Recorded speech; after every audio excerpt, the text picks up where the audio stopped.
forget. Thank you. All right. There's so many. We'll give it just a few more seconds as people start, because we did kick everyone off accidentally in the last session. I hope you guys have had a good day. It's the end of mine. This is my last training for the day. I'm tired. I don't know if any of you guys have been here the entire day with throughout all of these trainings that we've had. Oh, Tanya, you have. So as people are joining and we're getting started, and I'm not sharing my screen right now so you can kind of see me in a big window. If you're seeing my face huge, what I want you to do is in the top upper right-hand corner, I want you to change that where it says gallery view, and change that so then you're seeing all of us kind of in little boxes around the screen. This is a nice way that we'll kind of talk about once we get into this training more so. It's a nice way to have a public conversation with your students when you're trying to have a discussion. It's harder to be in this view if you're sharing your screen or you're lecturing. Because if you're lecturing, people moving around might be really distracting. But if you like this, you're in a kind of discussion state where you want to see everyone's face. The gallery view is the way to do that. So again, if you're looking at our Zoom window and you see my face really big and everyone else is kind of small at the top, in the top right corner, there's something that says gallery view. And if you click on that, it'll turn us all into little boxes so we can see each other. Once again, just a reminder, if you are from adult education, you can put your name and college in the chat, because I think that's how they're collecting attendance.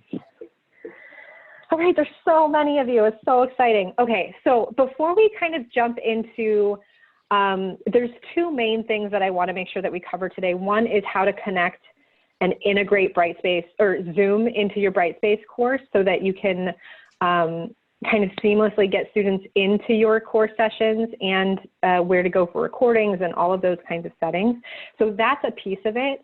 The other piece of it is in Brightspace, or I'm going to do that a lot today, in Zoom, how to kind of use all the tools that you have to your advantage and how you can kind of utilize breakout rooms and polls and all of that kind of stuff.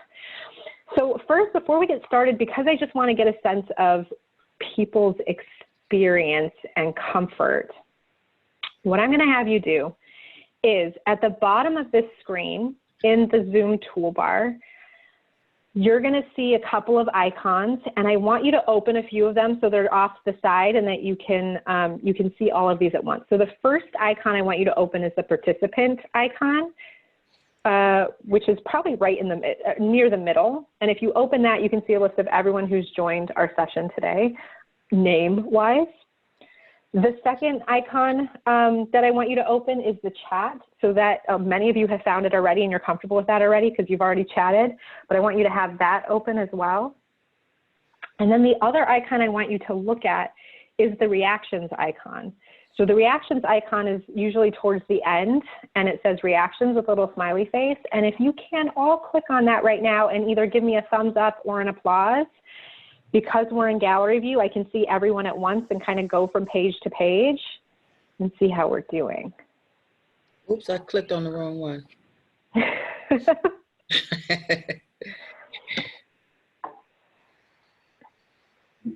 Elisa, where you want us to click?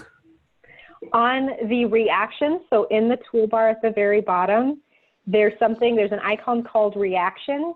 And if you click on that, I either want you to give me a thumbs up or an applause. Are those the only two icons available in Zoom? I don't know who asked that, but yes, in our version of it, those are the only two. Oh. I saw on their website that there's more, but these are the only ones that we have. So I don't know if it's you might if you have another version of Zoom, but that's all we have. Okay. All right, so that I also get a sense, oh, I didn't get to build my poll in advance. I'm gonna have to poll you another way. And because I didn't do that, this is not my training room typically. It's not my personal room where I can build these polls first. So we might not get to experience a poll unless I have time to go build one really fast. What I want you to also do then is put in the chat how comfortable you're using Zoom on a scale from 1 to 5. Like just using it as a typical user, either as a participant, just how comfortable you are. 1 being really not, this is like my first time in a Zoom session, which I doubt that is in this pandemic world. We all living on Zoom. Yes. So 1 being just like, I'm super uncomfortable, and a 5 being, I got this and I just want to learn more about what some things to keep in mind and to do. 1. Put it in the chat. Go ahead and put it in the chat. So there's a little icon at the bottom that says chat. Open that icon and put it in the chat, because I want you guys to be comfortable with all the tools that we have here. I'm glad that you're able to unmute yourself. Is it from 1 to 6 or 1 to 10? 1 to 5. But I do see some 6s in there. So that we know who's paying attention. These people are sleeping then. There's an 8 too. 1 to 5. 1 to 5. It's a 4. We're all over the board. Okay. All right. If anyone has not figured out how to do any of the things that I did today, I do want to help you just in this beginning part. So if you can, however you know how to do it, either if you can chat or get on your mic or wave your hand if you're on the camera, tell me if anyone has had trouble with any of the things that I've asked you to do in the last 3 minutes. So far, nothing. You haven't, James, have you not been able to do anything, or you haven't had issues with anything? I haven't had issues. Okay, good. I'm just asking. Late. Maybe you can repeat, please. I'm sorry. I'm only asking for people who have had issues doing any of the things I've asked so far, just to make sure I'm catching the ones who like can't figure it out at all.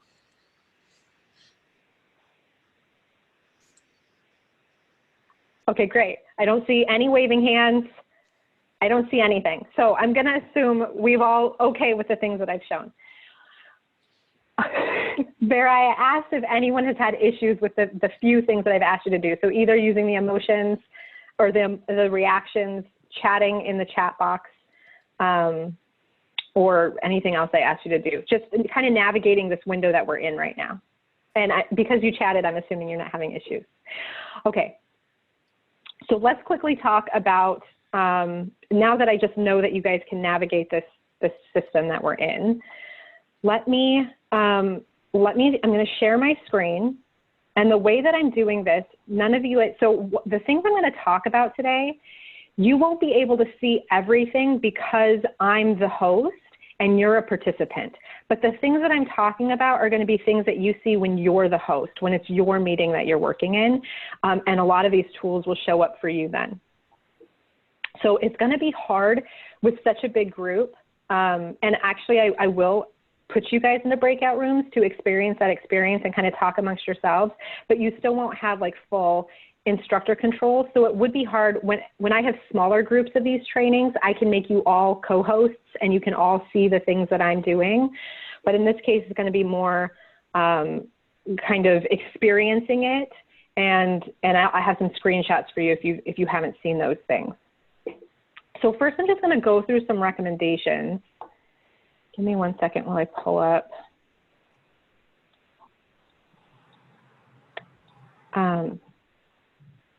Just some tips for success. And I have to move all of my things. Okay. I have a few tips for success that I want to kind of impart before we get into how to schedule that meeting in Brightspace and how to navigate that. But when you're thinking about Zoom, the window that we're in, before the meeting, you want to test your audio and video. So one of the things I'd love to do, if I can, maybe I'll stop sharing my screen for a second and put you guys back in gallery view. If everyone can just if you're not comfortable, that's fine. Like put your hand over your camera or something. But I'd love for everyone to just turn on their camera for a second so I can see you for a moment, and then you can turn it off, just so you get that experience of, hi, it's so great to see you all. My camera's not working for some reason. Okay. No difficulties. No problem. So that's also my camera under start video has a big slash and it's dull. I can't click on it. It won't let me. Do you have a camera connected to your computer? Yes. It says start Strange. video, but it won't let me. I can do the mute button, but not the video. So I don't know. When I do it over my name under the participants, it won't let me do that either. I don't know. And I've done these many times. I don't know why this one's not. Oh, weird. It's possible if you're using, so like Brightspace has a video note tool, and if anything else on your computer is using your camera as well, you can't use the camera on your computer for multiple applications. So it's possible something's running in the background that has control of your camera or access to your camera. But there's also in that video settings tool at the bottom, there's a little caret, a menu item next to it, and there's an option for video settings, and that can help you troubleshoot those things. So going back to the PowerPoint, one of the first things is you want to test your audio and video, and I do recommend like getting with each other and doing this with a friend, so a peer. Something I saw happen over the summer is, you know, instructors who kind of traded off their services to other instructors will be like, I'll come onto your session and be like a help out on your, you know, your first week if you come to my sessions and be a help out on that first week. But you've all probably been using Zoom this whole summer, even outside of CCC, I'm sure, because everyone in the world is using it. So you might have already had some experience like playing around with it, but it's a really good idea to get the experience on both sides before you're in front of all your students. The third tip is to have your content that you intend to share ready in advance. You saw me when I first shared my screen, I had all my windows open and I had to minimize everything until I got to the thing that I wanted to show you. There's no problem with that, but sometimes it's nice to have everything open before you go ahead and share your screen. Another recommendation with that is when you go to share your screen, and for those of you who haven't had that experience, I'm just going to mute everyone so there's not background noise. For those of you who haven't had the experience of sharing your screen, where you see that green share button down below, I've turned off your ability to share screen, and in your classes, the default is that it's turned off for participants to share, and that's kind of a security feature. You can unlock that anytime with the security tools that you see in that toolbar if you're the host. But that's where you go to share, and I will show you that screen in a screenshot later. But when you go to share, the very first option in that pop-up, I'll show it in a moment, is to share your entire desktop, or you can share specific applications. I'm just going to make this recommendation now. Well, not the recommendation. I'm going to tell you my personal preference is to share the entire desktop. And my reasoning behind that is because in Brightspace, in Brightspace, there's sometimes pop-ups. And if you click on something that takes you somewhere else, students can only see the one thing that you're sharing. It doesn't show if another screen comes in front of that. The second thing is if you're sharing your screen, you're likely maybe switching between the syllabus and a Word document, and then you're showing Brightspace, and then you might be showing something else. And every time you switch an application, if you've only shared the one application, like the one thing you want students to see, and then you switch to something else, students aren't seeing that other thing, and they're not always going to say, hey, we don't see your screen. They're just going to assume either they're not paying attention, or they're just going to assume that you don't know what you're sharing, or they think you're talking about the one thing. So I like to share the entire desktop, because then you don't have to keep resharing the specific window that you're trying to share. But regardless of that point, you still should have your content ready that you want to share in advance, and to close unnecessary files or applications, because you don't want, you know, instant messaging coming up while you're sharing your screen and talking to students. Also, during the meeting, you want to keep the participant and chat windows open and check them often, because it is a lot to manage, right? Trying to figure out who's asking questions in the chat, who might be raising their hand in the participant window, things like that. You also want to set those guidelines for students, saying like, this is how I want you to ask questions, you know, like I want you to put in the chat that you have a question, or I want you to raise your hand, and follow that procedure. Otherwise, you'll have students either, you know, coming on the mic and shouting, or doing whatever it is. Just set those expectations in advance. The other thing is, speaking of distracting noises, you should remind students to mute themselves when not speaking, but there's also a control that you have in the participant window. There's 3 dots of menus, which again, I have to show you a screenshot of this. But in those that 3-dotted menu, it will show you that you can turn off students' ability to unmute themselves. And sometimes that's necessary if you've continually muted your students and they continually unmute themselves, that you can kind of lock it down for a brief period of time and then open it back up when you're ready for questions and interactivity. The next tip I want to mention is to turn your camera on. This is really the only connection that you have with your students, and so it's something that you want to, even if students aren't comfortable sharing their cameras, and you can't really demand that they show you their faces, but putting on your face and asking them to kind of come on at the beginning of the session, say hi, and then go dark if they want to go dark, whatever it is, I do recommend turning your camera on.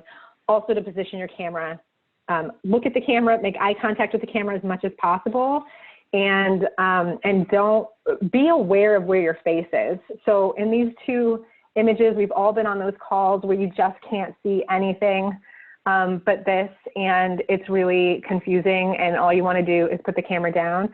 So just be aware of where your face is. Keep an eye on that, because it can be really distracting if students can't see your whole face and all your expressions. Okay. We already talked about the speaker view versus the gallery view, but I do want to mention in here the usefulness of both. So speaker view is that one where my face is, it's when I'm not sharing my screen, because when I'm sharing my screen, all of our pictures went to the top, I think, or you can move them to the side. So it's, we don't have that kind of ability to see everyone at one point in time. But when you're not sharing your screen, you're having a discussion with your students, there's nothing to show them per se. You can be in speaker view or gallery view. And mind you, your students control this for themselves as well. So it's something that you want to mention to them. If you want them to be looking at you guys all with pictures, let them know, hey, you should switch to gallery view versus speaker view, so that they don't just see the person who's talking as a large image. But I do like to kind of talk about the usefulness of both of these things. The first is the speaker view is really helpful for lectures or explanations with visuals. If I have to show like a model of, you know, I don't know, a model of what I'm trying to show you, or student presentations, the speaker view is really helpful for that, because it basically highlights the person who's talking as large and everyone else is small at the top. The gallery view is really nice for discussions or group work or office hours, so that you're all the same size and it's not popping in and out of largeness. Again, you wouldn't do this when you're sharing your screen. It's really hard to even see your students because you're just kind of demoing what happens to be on your screen. But one thing to note with this is a lot of us are using just one monitor. Sometimes you'll see me look over here, that's my second monitor, and I might be looking at that sometimes.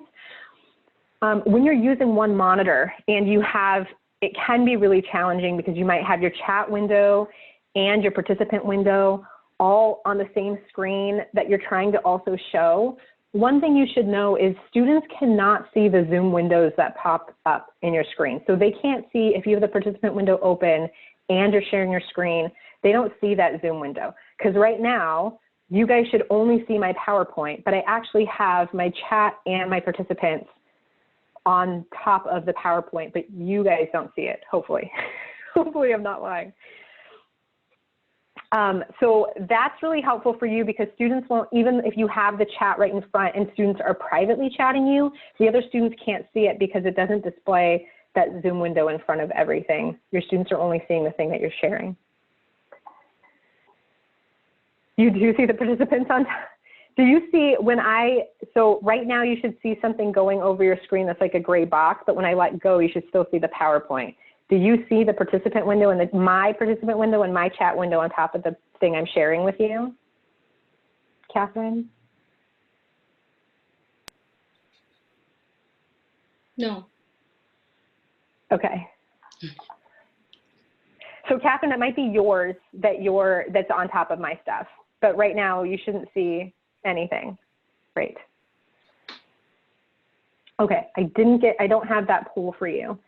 So before we get into scheduling, I'm not able to give you a real world experience of the polls, but polls are something that you can also set up for your class. And you can use them on the fly or you can set them up in advance. But I will warn you, it's easier to set them up in advance than to do on the fly. So the polls becomes an icon when you own the training in that toolbar. It becomes an icon next to participants in chat. And it basically looks like this.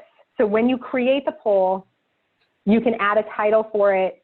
You type your question. You can have up to 10 answer options in there. But you can set that up when you're scheduling the meeting. So I'm going to show that when we talk about the different places to schedule meetings in Brightspace.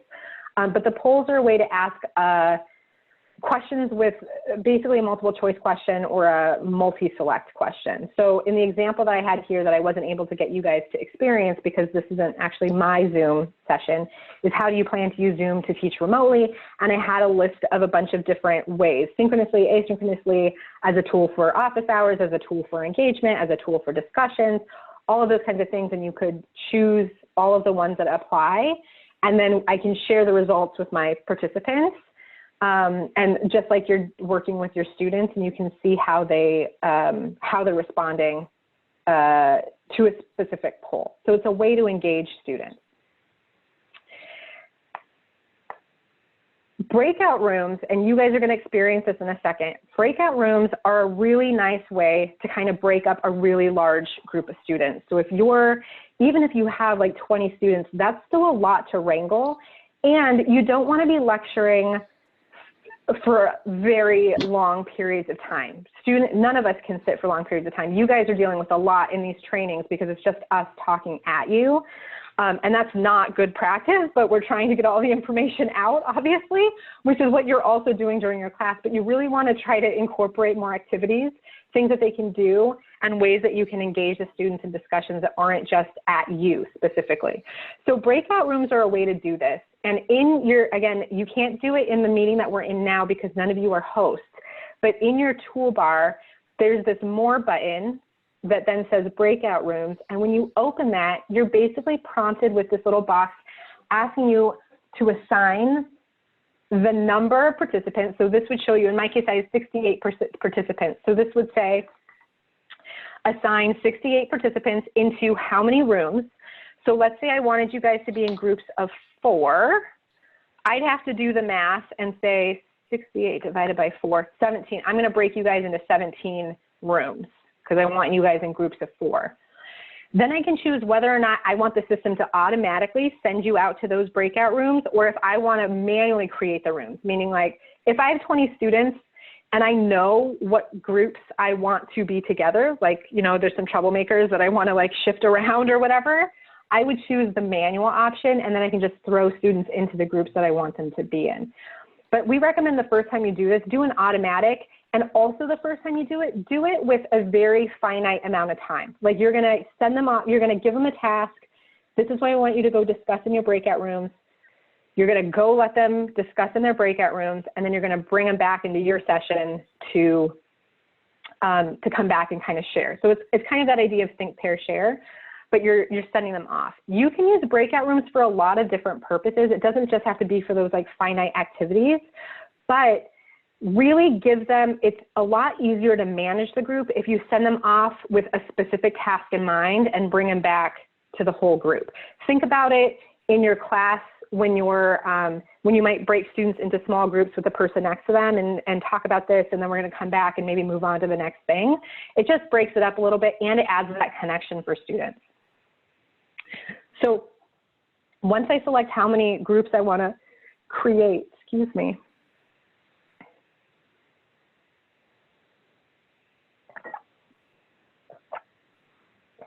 it'll automatically assign each of those users to a group, and then you launch that group. So you're going to experience this in a second, but I want to give you instructions first. In a group, Yeah. do we require students to put on the video? I don't think you can require ever, but I can't dictate the require. But if they go into a group, typically, however they need to communicate, and actually I didn't get to mention this, but there's a lot of reasons why a student might not put their camera on. And some of those, I mean, all of them are valid, but some of those have to do with internet ability. And keeping the camera off can help save bandwidth to not kick them out of the Zoom session and then have to keep reconnecting if they have poor internet. So some students just won't be able to turn their camera on because they just don't have very strong internet. So as long as they can hear, they can still have the conversation that they need to have with their groups. But I recommend when you guys get into your groups for this practice, turn on your cameras and have that conversation, because it is a way for you to connect. And students, I think, will feel more comfortable turning on their camera with a small group of people rather than a large group of people. The other thing when it comes to breakout rooms to think about is these smaller groups versus larger groups. If you sent groups of 6 or 8 together, you're really gonna, people aren't all gonna talk. So you notice in this group of like 68 people, right? Like 3 or 4 of you are kind of comfortable coming on and the rest might mute yourself. When you have more than 4 or 5 people in a group, people don't feel as comfortable to kind of speak up. Other people take the lead. And so I have seen it be more productive with less users in a group. Okay. So we're going to experience this really fast, and then I'll come back to the breakout rooms. So what I want you to do is I'm going to break you into groups of 4, because I've already counted that out. When I open the rooms, you're going to be prompted to join. So when you're prompted to join, it's going to say, you've been invited to join this group, and you say join, and it'll shoot you off to that group. In your group, I want you to discuss the following. So depending on how much time we'll have, I'll probably give you guys about 3 minutes because I want you to experience it a little bit. And I want you to experience me popping in and out of your groups, which I'm going to do. Because you as the instructor can join different groups to kind of engage in their conversations and then pop out. So in your group, I want you to discuss, each person gets to share one of the following. So either they'll share a remote learning success that they had over the last 6 months, or a remote learning challenge you encountered over the last 6 months, or a remote learning surprise, something that surprised you. So I'm going to give you guys 3 minutes, I think, to discuss this. When I close the rooms, you'll still have another minute to wrap up. So that's kind of your warning, and that happens through the system automatically. Here's an example of the ways that you can share. So you can either do a round robin where everyone comes on the mic and kind of shares their one experience, and I'll put these 3 things in the chat so you remember what they were. Or people can chat if they're not comfortable coming on the mic, or someone can share the whiteboard tool and you can kind of play with how that works. People can type on the screen then if they want. But however you guys want to do it, I'm going to put these 3 things in the chat. And then I'm going to stop sharing. I'm going to create 17 breakout rooms. I'm going to open the rooms and you're going to be prompted to move. Let me see if I can change some of my options. Actually, yeah, you'll be prompted to move. We'll see who's not paying attention. This is also a good way if you do breakout rooms in your class. There's a setting where you can set to move them automatically to their breakout room, or that it just prompts them, like you're going to experience a prompt that says join the breakout room. That is an indicator to you if someone doesn't join the room that they've like stopped paying attention, they've walked away from their screen and they're not doing what they're supposed to be doing. And then you can be like, hey, George, like, what's going on? You need some help joining your breakout room?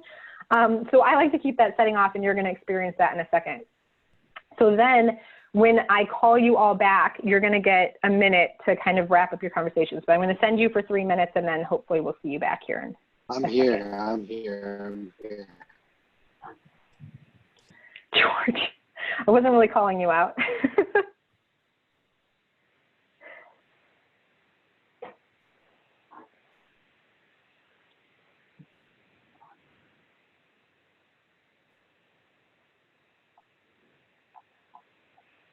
So for those of you who are still left with me, you should see a little pop-up that says Join Breakout Room that you can click on, Join Room.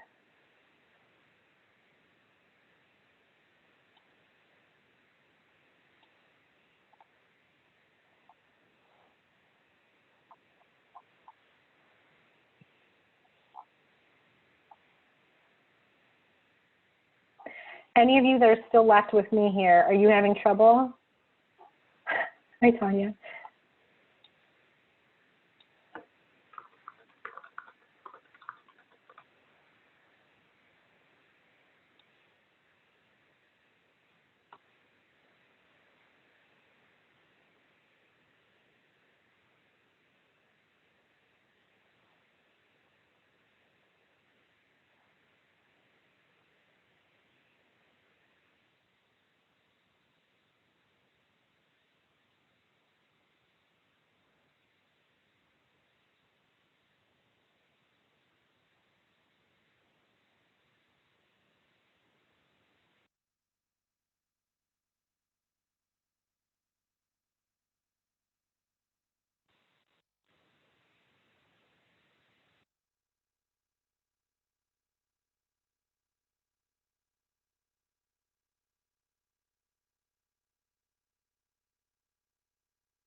We still have another 30 seconds before everyone else will join. Everyone must be having very interesting conversations. I know it probably wasn't enough time.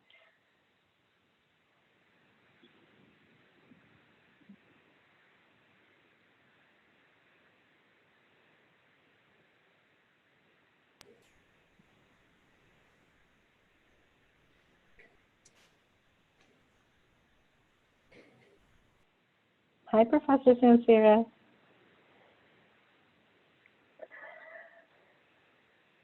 I could tell you guys were not ready to come back. I'm sorry I didn't give you enough time to share everything that you're doing. I would love for a few of you to come on the mic and share something that you heard in your group that really stuck with you. So not something that you want to share about yourself, but something that you heard in your group. And maybe, I think we have time for 3 people to share. So if anyone would like to share one thing that you heard that really stuck with you. Okay, I'll go. Consistency in attendance and participation. What about that? Students skip some days, and some days they don't participate. And, you know, we try to have group projects, and it's just like in the classroom. And some in the group don't show up, and some do that particular day. So because we're at home, it's leisurely. Yeah. Did anyone on the call was that one of your successes where you found that there was a lot of engagement and participation, and did you do something different? I see Dr. Watson's hand is raised. In our I group, want us to comment on something else, Alyssa. I can wait. Okay, we'll give someone a second if anyone wants to share anything that they've done to kind of deal with the lack of participation, or if they found a tool that really works to engage others, the students during Zoom. I found breakout rooms. My students love breakout rooms, and I love breakout rooms. And we had this funny thing because you can kind of pop into breakout rooms to check on them, just like when you're walking around, you come and walk over and you're like, hey, any questions? And so I would always warn them, right? Like, I'm gonna come in, because you suddenly pop in. But they really like that. And then also every 20 minutes, we would do stretches every 20 minutes, and it would be fast, just like stand up, touch your toes, turn around, okay, done. And we would like kind of laugh and giggle through it, and it would take literally like 30 seconds. But moving around a lot made a huge difference in the breakout rooms. Students love the breakout rooms. What size do you use, Mary?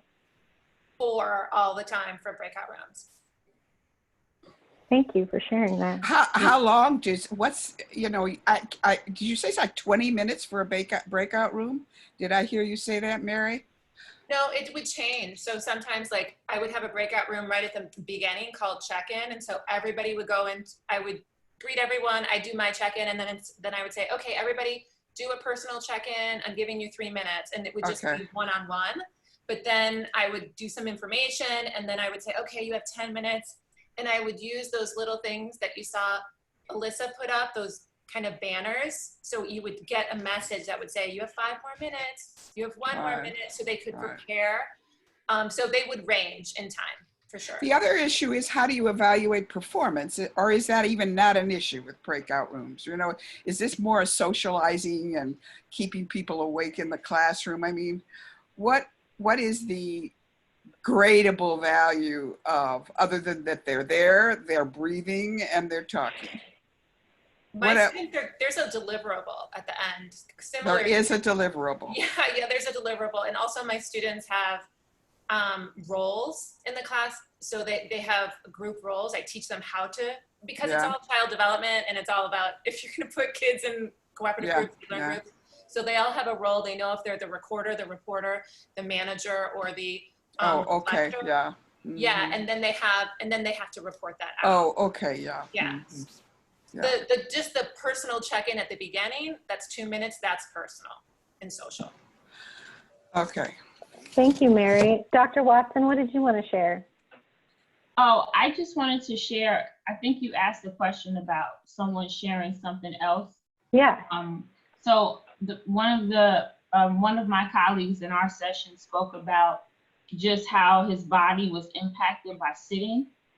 And when he said it, it dawned on me that that happened to me in the last week of the semester.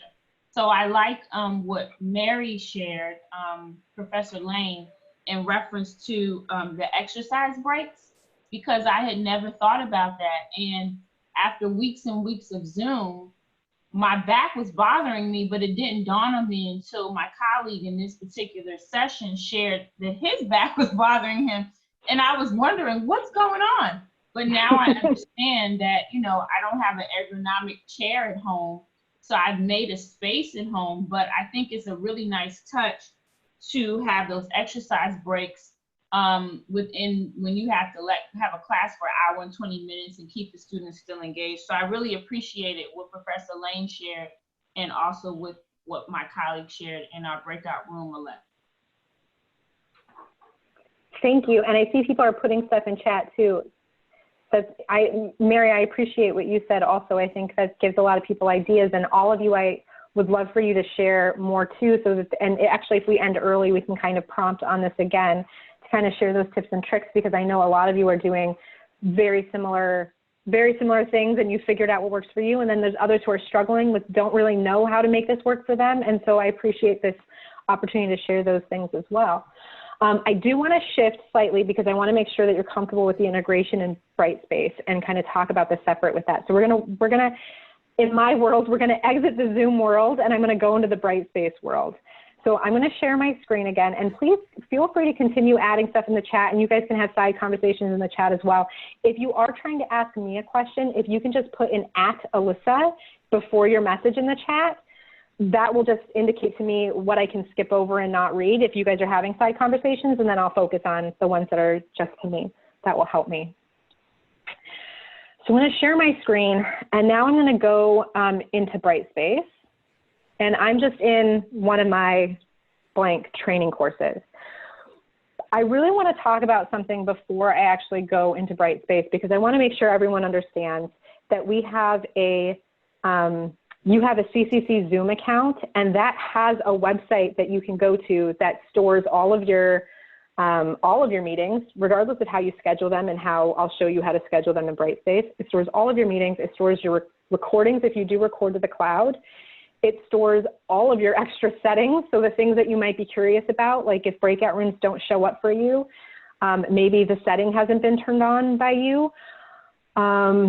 And there's a plethora of settings, and it stores all of your reports. So you can actually see who's attended your sessions in the back-end Zoom tool. So I'm in Brightspace right here, but I'm actually going to open a new tab to show you where the CCC Zoom website is.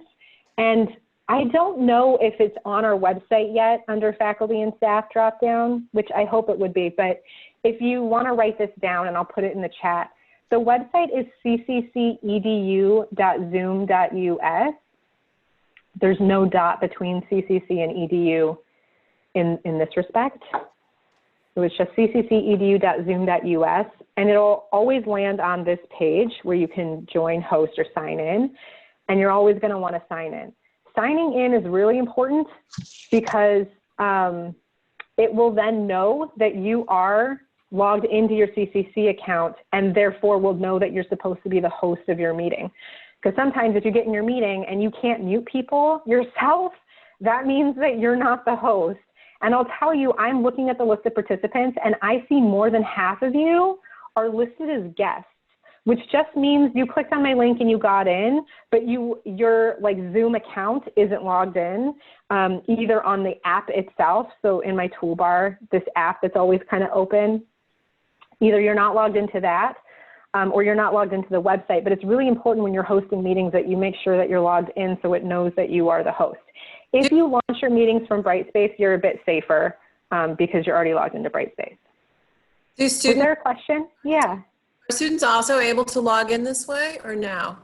Yeah, they are. And students get a free CCC. So we have a pro CCC account as instructors and staff. Students get the free CCC Zoom account, and that just means they can host their own meetings and stuff, but it's limited to 40 minutes with a group of more than 2 people. So if they have 3 people who are meeting on their own Zoom account, they only get 40 minutes, but if the 40 minutes expires, they literally can just all close the meeting, re-enter that same meeting, and they can continue their session. So there is that. Students also have a CCC Zoom account as part of them being a student. Great question, because you can have them use Zoom to schedule meetings with each other for study groups or whatever. So when I click sign in, if I wasn't already signed in, I'd have to log in with my CCC credentials, but I'm already logged into my Zoom account. And here, I'm just gonna kind of orient you to this before I actually do this from Brightspace, because I just want you to see the back end if you haven't seen it. So when you first log in, there is this button to schedule a new meeting. And you can look at the top here. We've got upcoming meetings, previous meetings that you've held, your personal meeting room, which is basically like an ID that's unique to you, and you can use that. It kind of lets you keep the same meeting ID if you want to always use the same link for things. On the left-hand side is where you can go through all of your settings. So the profiles where you can set up a picture. So if you saw when my camera's off, I still have a picture that pops up. So that makes it nice if on a day when I really can't show my face, but I'm not lecturing the whole time, it's nice to put a picture up, or ask your students to put a picture up so that you're just not looking at blank screens. This is also where you can, your recordings get stored. So regardless of how you're, whether or not you're linking from Brightspace or you're creating your link right here and you're just posting your link in Brightspace for students to access, if you record to the cloud, they're all getting stored here. And then your settings, there are so many settings to go through. So Zoom support has a website called support.zoom.us. You can search for almost anything on here. They have great videos. They also do live webinars all the time, just free trainings that you can join. And they have ones that are focused towards instructors now that I saw, but they're not right on this page. But they have a lot of support, so I highly recommend that. And the settings, you can spend hours in these settings. So I just want you to know about this back-end tool, because what I'm going to show you in terms of scheduling through Brightspace, those things that even you schedule through Brightspace are going to show up back here in your kind of like your back-end admin tools of your Zoom account. Okay. How do we share our lecture PowerPoints and whiteboard? So Zahid, for your question, that is using the share screen. So just like I'm sharing my screen where you can see my entire desktop, so that green button that's at the bottom, when you click on that, when you're in a meeting that you're a host of, you can choose to share your desktop, a whiteboard, which is, now mind you, the whiteboard is a little bit more clunky than you might assume. It's not like a whiteboard that I'm going to easily draw on unless I had a tablet tool, but there's a whiteboard tool, or you can share a specific application. So it's all through the share screen button that's at the bottom of your screen. But the lecture PowerPoint, just like I use in summer College of DuPage, they have the Collaborate Ultra. So we have to upload our lecture PowerPoint on the Collaborate, then to run. No. But into the Zoom, suppose I have the lecture PowerPoint on my desktop, I can run. Yeah. Okay. You just share your screen like I'm doing now, and I can go into presentation mode. You might have to change, because you're seeing like my back end view, so I might just have to change that to, you know, show you the full PowerPoint. But yeah, I just like to share my screen. There is in the chat, there's a little, if you look in the chat box, there's a little icon where it says to everyone, and then to the right it says file, and you can upload a file there. But I recommend if you're doing any kind of file uploading, put that in Brightspace and tell students, oh, if you need a copy of the PowerPoint, it's in Brightspace, and I'm going through it. I'm sharing my screen. Okay, good. Thank you. Yeah, you're welcome. Okay, so in Brightspace, if you click on content, this is how we're going to add the integrated link to basically this Zoom account. I'm adding it into my Brightspace.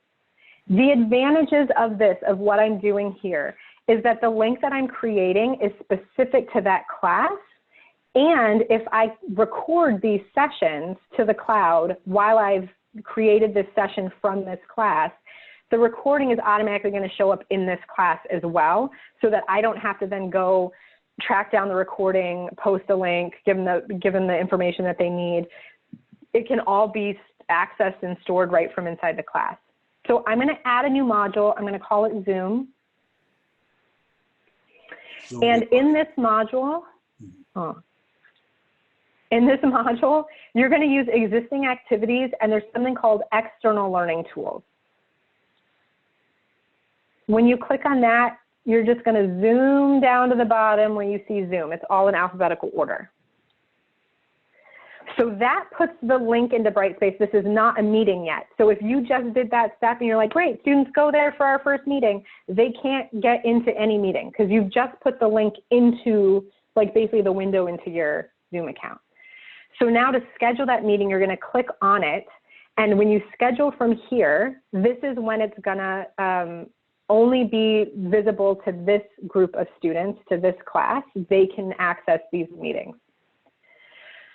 So in here, this will be blank. I've already created one for another session that I was going through, but this, you won't have any meetings yet because it's a brand new class. And you click schedule a new meeting, and it'll default to the name of that class. You can erase that, or you can keep it and then say something like, you know, Mondays from 2 to 3 or something. I like to put like details in there. If this is your office hours link that you're creating here for this specific class, you'll rename it, you know, office hours, Tuesday, Thursday, 1 to 2, whatever it might be. I like to put that in the name so that students can kind of gauge, especially because of what I like to do down in the duration area, which we'll talk about in a minute. This can also, you can use the same link for the whole semester for that class. So we'll talk about that in the recurring section down below. So you would name that whatever you want. If it's a specific thing that you're scheduling, like this is, you know, a lecture on cells, and you want it to be really, you want every single meeting you have to be named independently so that you can then, when the recording shows up, it's named by that lesson. You can absolutely create a different topic for each lesson that you're going to end up recording and doing and all of that. So that's just the topic name. That's what shows up here, whatever you ended up calling it. Below that is when you can say when you want this to happen. So if this was a one-off meeting, you likely wouldn't be scheduling it here because this is in a class, and this is not where you schedule meetings that you want to have with your colleague, John. You know, you're not scheduling that in Brightspace. You're scheduling that from Outlook or from your Zoom account. So in this case, it's likely not going to be a when, but more of a recurring. So if I skip over the time of this meeting, I can set this recurring option, and I can choose that this be, you know, a weekly meeting on whichever day. I can choose it to be daily and say it's going to repeat every 2 days. Actually, weekly probably makes more sense for that. If it's going to be like Monday, Wednesday, you would set weekly. But there's one option here called no fixed time, which just leaves that link open all the time. Like that's going to be the same link all the time. And that doesn't add extra lines for every single meeting that you have. When you do a recurring meeting, it's going to set up in your class window, it's going to set up all of the different dates that you have that happening. That is perfectly fine. Sometimes that helps students to know, okay, here's the one I clicked on today, and here's the one I clicked on today. It's completely up to you. You can always edit whatever settings that you set up. If you set this up one way and you're like, oh, wow, there's a lot to look at, you can always come back in here and change it to something else. So in this case, I'm going to pretend like I'm creating the office hours as opposed to like my class session. And I'm going to say they're Tuesday, Thursday, 1 to 2. The passcode, it gets embedded in the link. You can choose not to have this, but it's just that extra piece of security, but you may need to provide that to students. So sometimes I like to make this something like I might use Olive Harvey's zip code, you know, 60628. So it's always the same. And I know if a student's like, I can't get in, or what's the password? I always know what it is, as opposed to having to come in here and find what that password is. The waiting room is really useful for things, you guys experienced that today when you were joining the group, but it's really useful for like office hours when you don't want someone interrupting a private conversation that you might be having with a student. You enable that waiting room so that you can control when the students enter or leave. You can also set this up for your session, your class sessions, if you want to like join join into Zoom like 10, 15 minutes early, but you don't want to let them in yet because you're still preparing and you don't want to have a conversation with them until you're ready. you can enable that waiting room and then let everyone in at the same time. That's also a tool when you're in your actual live course. Under the security icon, there's an option to enable or disable the waiting room once you're in it. But it helps manage the people coming into your session. The other two things I just want to talk about here really briefly is whether or not you enable join before host. This one means students can get into the session before you're there. That's useful and it doesn't depend. If you have the waiting room set up also, then they'll be able to open the meeting and they'll be put in the waiting room, versus if the waiting room wasn't there, they'd be able to open the meeting and be sitting in the meeting without you, and then you get an email saying someone's waiting for you on the meeting. So that enable join before host is something that you can decide whether or not you want students to be able to get into this link before you're actually there. I think that's a personal choice, but keep in mind, if you're not logged in, and so it doesn't know that you're the host, and you try to launch the meeting from the same link that the students are using, it may not recognize you as the host and it won't let you in until you sign in, so it knows that you're the host. So just keep that in mind. You can also, I like to keep students muted on entry. You can also use a personal meeting ID, which is that personal room that I talked about, and that lets you use the same link for everyone. And then you don't have to think about that because you can personalize that in your CCC settings. But I recommend using a different, from a security perspective, I recommend using a different one and not sending out your personal meeting room, and use that more for like on the fly conversations. The last option I might mention is just record the meeting automatically. If you want to record your lectures and you're afraid that you're going to forget to record them, you can check this box. So as soon as you launch the session, it starts recording, but you can always record at any time while you're in it. So if you like to start and stop and pause recording while you're in it, you can certainly do that. I also want to mention here with recording the meetings, you don't have to be in a class session to record a lecture. You can launch a Zoom meeting with yourself, by yourself, with no one else, and just start recording lectures if you want to have something for students to see prior to them doing a synchronous session where you guys are having a discussion. So you might be like, go watch this lecture that I recorded, yesterday, and then join our class session today for a discussion. So you don't have to be in a session with people to record yourself. When I click save, it's going to give me all the details for that meeting, right? So I have the link here. I can copy this and I can paste it in an announcement. I can paste it to send an email to students, or I can just take this URL and paste it wherever I need to remind students. But students can also access this link from Brightspace. The other thing I scrolled over is at the bottom, after you click save, you have this option to create your poll. From here, it's asking you to import an Excel file, but if you then go to your CCC account, that meeting is going to be here too, and I forgot what I called it, office hours. Here, I can add the polls from the back-end CCC account. So I don't need to import an Excel file. I can add polls right here ahead of time, and they'll be available for me to launch once I'm in my session with those students.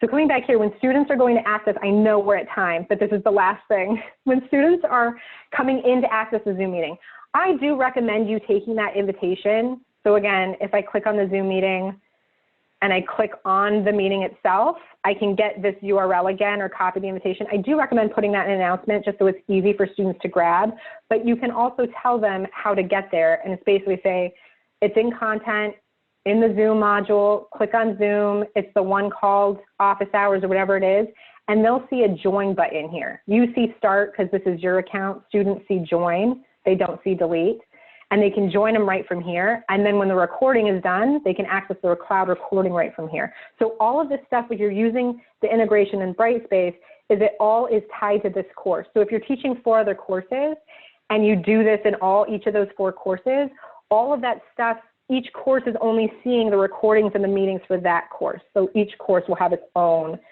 Zoom sessions that you set up and recordings that you record to. It all kind of keeps it segregated. You can always access all of it from your Zoom account, but in Brightspace, it kind of segregates that for you. That's everything. I'm going to stay on for questions, but I do, for those of you who do need to go, I want to say thank you so much for joining. And I hope I was able to answer some of those questions, and I'll stay on for more.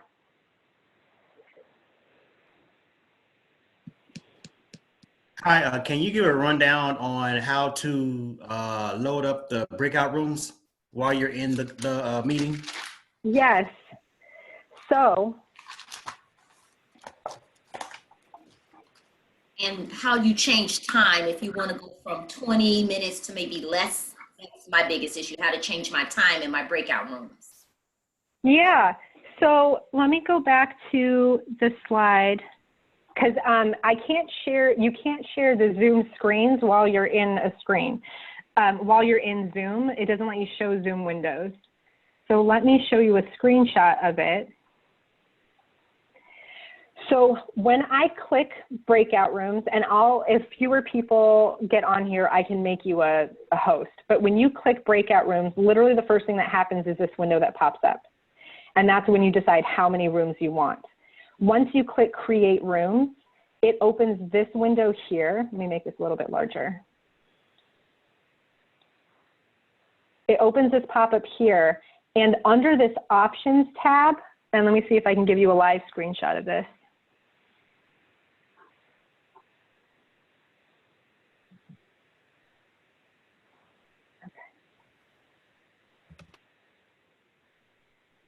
Okay. I've just made, can you guys see this screenshot where the options pop-up is visible? Yes. Yes. Okay. So this is where you can change, you can't, the timing in terms of like how long they get in the breakout room, you determine. There's not a timer on that, I don't believe. Oh no, there is right here. You can check this box here that says breakout rooms close automatically after a certain amount of time, or you can simply end the breakout room when you're ready to end the breakout room. So there's an option to move all participants into breakout rooms automatically. I didn't set that, guys, for you up. I just set it up so that you choose to go to the breakout room. You can allow participants to return to the main session with you at any time, or you can uncheck that so that they're stuck in their breakout rooms until you call them back. That helps students not being kind of leaving the breakout room because they don't want to do the work. The breakout rooms you can set to how long you want them to go to, or how long you want them to automatically close in a certain amount of time. The countdown after closing, that you guys experience the 60-second default countdown, you can change that to like 10 seconds or whatever. I like the minute because people need to wrap up their conversations, but that's up to you. And then, so that's where the options are. So in the screen, in this PowerPoint here, that's under here in these options. And then in this, once I've created those 17 rooms, my image looks like this on the right, where I have all of the people who are in which room, even though I automatically assign them, it just assign them how they did.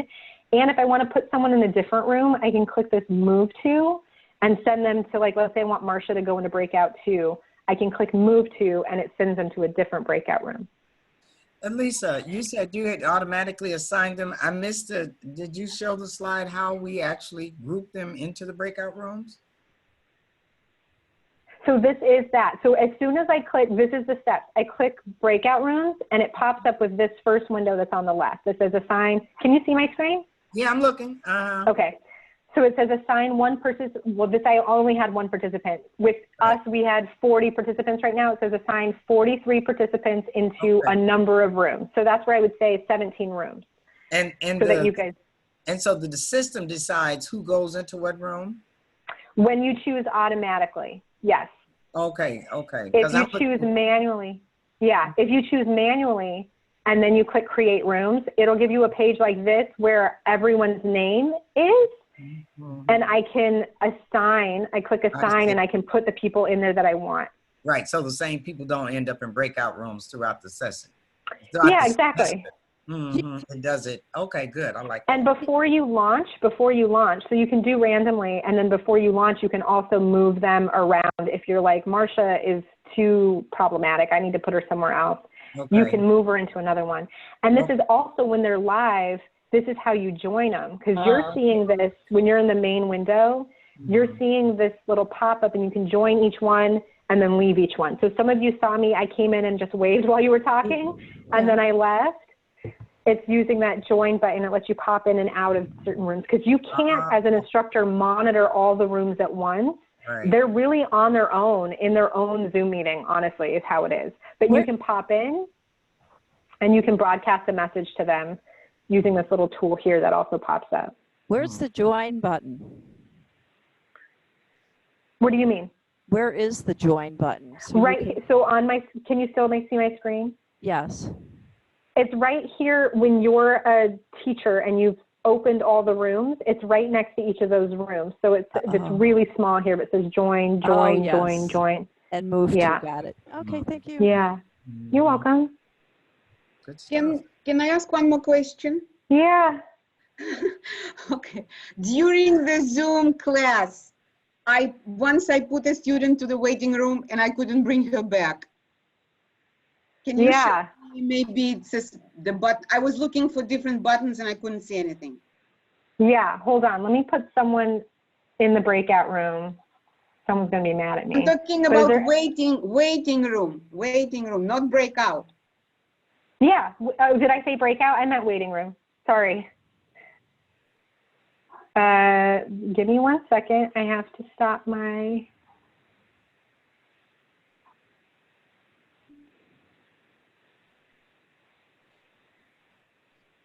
Where's my thing?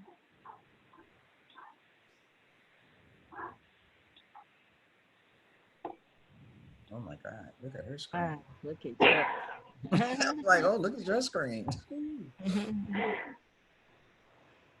Okay. Participant window. Participants. Okay. Hold on. I need a delay.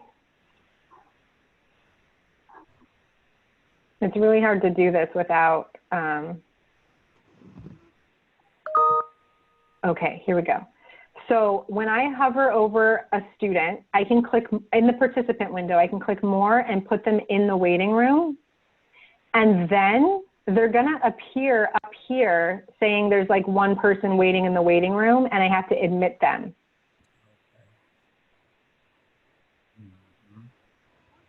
Adrian? Yes, I'm here. Oh, were you the one with the question or was it someone else? No, it was Vera. No, but where is what to click to after? I can't see it. Where I bring it back, bring the person back. I don't see the button right now. Right, because I have to put someone in the waiting room. Is there someone here that is willing to be a volunteer? You can Alyssa, you can put me in the waiting room, Vanessa. Vanessa, okay. Okay. Okay, so Vanessa's in the waiting room. What I'm going to show you is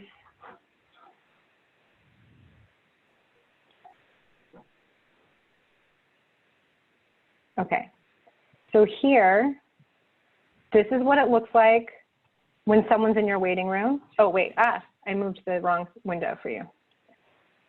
This is what it looks like. They appear at the top of your participant window, waiting for you to admit them, but you have to hover over their name to see this admit button. Otherwise, it just says they're waiting and you can message them, but you have to hover over with your mouse of their name to see admit. Okay, I was looking in a different area. Yeah. Okay. All Any right. other questions? Yeah, I have two questions. Okay. One, it's Shelley. One involving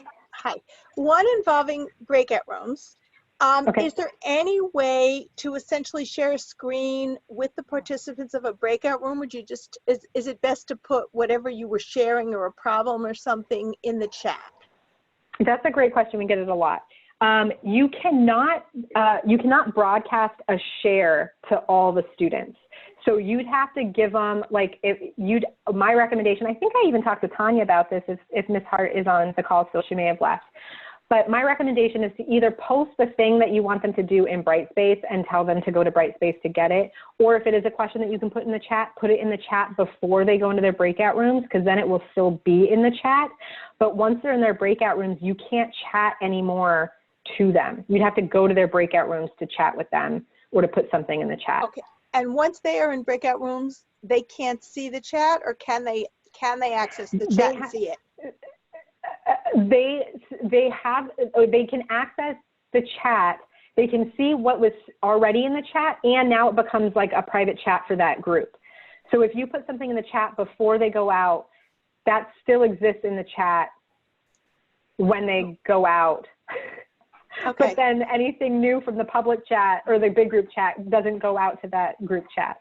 Anything new. Okay, that answers that question. Okay. The other question is, when you save a recording, it automatically saves to Brightspace. What about saving shared screen, screens or whiteboards? Everything that's getting recorded, so like if I'm sharing, just like this training, I'm sharing my screen in this, you're going to see everything that I shared during the entire training. If I pulled up a whiteboard and I drew on that whiteboard, you're going to see that in the recording. But in terms of like the whiteboard information getting saved, so if I drew on that whiteboard and then I want to be able to show them that whiteboard, that does not get saved without you doing something. So when you're in the whiteboard, you can save that file, but it doesn't automatic. Oh, I think there might be a setting in the big CCC settings, not CCC, the big Zoom settings. I mean, I don't know what I did. I have my whiteboards all saving to the computer. So I have a Zoom file that I just open up and it just saves everything. And then what I've been doing is transferring and, posting it on Brightspace. And I'm wondering if it would automatically do that, because I don't record my lessons. I don't record my sessions. I just save the whiteboard. Okay, then you probably check this box that says auto save whiteboard content when sharing is stopped, and then you get that saved to your computer. But there's no way around that to get that posted automatically for students to see. You have to do what you're doing, which is it gets saved on your computer and then you upload it to Brightspace. Right. Okay. I have a question, Alyssa. Yeah. So when you're out in the waiting room, is there any way to put like music or a picture up there? I noticed when I was in the waiting room, like you said, that blank screen. Right. Yeah. You can customize what is said in that waiting room, because I don't know what ours says. And you can broadcast a message. So in the chat, there's an option where it says to everyone, and you guys pull that down and say to participants or to a specific person. There's an option to put a message into the chat where some of you guys, or into the waiting room, where some of you guys experienced that when you were in the waiting room because the other meeting hadn't ended yet. So you can broadcast a message out to the waiting room, but no, there's no music. You're just kind of like on your own until it starts. Okay, thank you. You're welcome. If you call in, there's music and it's annoying as all right. Heck. The other question, and then Adrian. Yeah, go ahead. Oh, I'm sorry. Oh, go ahead.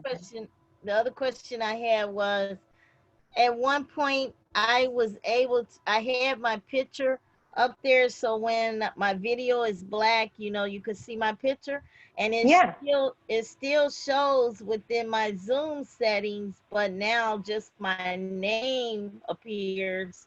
A couple of weeks ago, I experienced something when I was on a different Zoom that it shows someone else's name, but I was able to retype my name in there. So what causes that to happen? Well, first, the thing that you're saying about your picture is not there right now is because I'm seeing in my window that you're a guest. So you're not actually logged into your Zoom account. You've just clicked on my link and it doesn't know who you are. So then it saves the last name that you use. So this happens to me too, because I have a personal Zoom, not a personal Zoom account, but I have things. I join Zoom outside of CCC, so I don't want that connected to my CCC stuff. So that I join as a guest because I'm not logged into my own personal Zoom account. I'm just not logged in, period. And then I don't have a picture because my picture is connected to my actual logged in account. Okay, so whenever you join, say, by clicking on the link, then you're joining as a guest. But when I sign in through my CCC Zoom account, then my picture will be shown. Yeah. Am I correct in that assumption? Yeah. Yeah. All right. Thank you. You're welcome. Oh, and then the green space. It always asks me, do I have a green screen? And in the past, I could get that background, but now I can't get the background. That might be your computer for the virtual background, because I don't have a green screen, but it still lets me pull up a virtual background despite not having a green screen. Okay. Yes, older Adrian, computers, older computers won't allow you. You have to have a green screen in order to do your background. So I literally have a green screen behind me. Because this computer I'm on now, and yes, you have to have a green screen in order to put any picture you want. Okay. You mean a green screen on your computer? Thank you. A green No, screen like in a the background? fabric. I'll Sharice, show will you you. turn off? Yeah, turn off. Oh, yeah, there you go. Oh, wait, no, turn off your virtual background. So click virtual background and click none. And then I do want to get to Adrian's question. She was It next. was real quick while she's doing that. So the recording, I think you answered it, because I use PowerPoints very heavily in my class sessions. So it'll record those too. Yeah, if you're sharing your to screen, Brightspace. you don't have to upload them to Brightspace, and you don't have to upload them into your Zoom session. You just share your screen and pull up the PowerPoint like you were looking at your computer and looking at the PowerPoint on your computer. Okay. Yeah. All right. Thanks. And if you guys look at Sharice's background, she's got like a green sheet up. That's her green screen. Lisa, I have a question about when Catherine. When students are in the breakout room, who has control of the share screen? When you've got all do. They all do. So they can all be writing on it, annotating it, etc. Yeah. One person can share at a time though. So one person can share the whiteboard and then everyone can draw on it, or one person can share their screen if they want to all pull up, if they're working on like a Word doc, like a Word Online document, and they're all working on it together, one person can pull it up. So it's one person can share at a time, or if they're sharing the whiteboard, everyone can annotate on it at the same time, but one person shares it and then they all interact with it. Right. And then it's been my experience that when I annotate on somebody's shared screen, if that person moves to a different page, my annotations move with it. Yeah. Which makes a lot of scribble scrabble in the new page. Yeah. And then I have to take a little eraser and erase them all. Is that true? That's too much work. Yeah. The whiteboard tool is not the greatest. And if you're annotating, like if you have a student sharing their screen, you're trying to walk them through something, it does, like if someone's, like that happens to me all the time when I'm training or I'm helping someone and I'm like, click on this, and I circle it with the annotation tool and then they've already scrolled up the screen. I don't use the eraser though. I use the trash can, and they just clear out my drawing and redraw it. So it's something that you have to get used to, but it's not a great, I mean, it's a hard tool to interact with. Yeah. What I do with that is before I go to the next page or before I scroll up, I save what I had. So it saves the annotations, and then I clear the annotations and I have a blank screen to start writing on again, but it saves everything. Yeah, I'm just That's thinking great. about from the students' perspective, they may be in this breakout room and they're having all this mess all over their document that they're trying to annotate. Yeah, I don't recommend that be the way that you have them use their breakout rooms. They all have, you can have a notebook of paper and they can all write down their notes as they're conversing with each other. Yeah. The annotation tool, you can type on it too. So instead of using the annotation tool, you use a text tool or something like that. But yeah, also play with, these first few breakout sessions, do it as you're figuring it out. Like every week, try something new to be like, let's see how this works. Let's see how, if I send them to a breakout room and tell them to go watch this, video clip, and then talk to each other in the breakout room and then come back, like play around with it and try to figure it out. Try to make it, it's going to take a while to just figure out what works. Something I've tried that helps is I pick one person in that group to be a scribe and to come back and explain when the groups come back together. I say, okay, one person automatically choose who's going to be the speaker, the presenter. So whoever agrees in the breakout room that they're going to be doing the talking when we come back, they're the person taking the notes. Sometimes students are very savvy. They know how to do Google Docs. If someone's tech savvy, have someone in that group use Google Docs, whatever they need to use to make their notes, where they can ask one person in that group to submit it to you through your Brightspace as an assignment, if you want to make it an assignment. So that's what I do is I just have them submit, one person out of the group submit the work if it's to be graded as a group. So you can see what they talked about or discussed, or have someone come back and do the presentation like Alyssa did. Which one of you want to speak about what happened in your group?